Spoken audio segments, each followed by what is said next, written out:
ఒక్కో రోజు ఇంట్లో పని చేయాలంటే చాలా బద్ధకంగా ఉంటుంది. అదే రోజు బద్ధకించకుండా మనం లంచ్ చేసిన తర్వాత ఇలాంటి చిన్న చిన్న పనులు చేసామనుకోండి, కొంచెం మైండ్ డైవర్ట్ అయినట్టు ఉంటుందన్నమాట.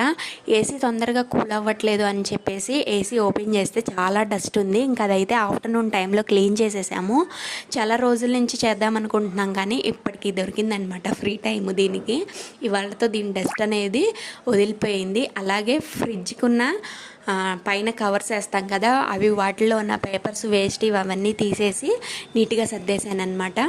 ఇదైతే ఏసీ చాలా రోజుల క్రితం క్లీన్ చేసాము, మళ్ళీ ఇప్పుడు క్లీన్ చేస్తున్నాం అనమాట. దానికంటే ముందు మనం ప్లగ్ అనేది తీసేసుకోవాలి, లేదంటే షాకులు కొట్టే ప్రమాదం ఉంటుంది కదా. వీడియో నచ్చితే లైక్ చేయండి, సబ్స్క్రైబ్ చేసుకోండి. అదేవిధంగా ఫ్రిడ్జ్ అని ఇంకా కార్నర్స్లో ఉన్నవి లగేజ్ మొత్తం తీసేసి సర్దుకుంటే కొంచెం క్లీన్గా ఉంటుంది కదా. అలాగే డ్రెస్సింగ్ టేబుల్ కూడా క్లీన్ చేసేసాను. Bye bye.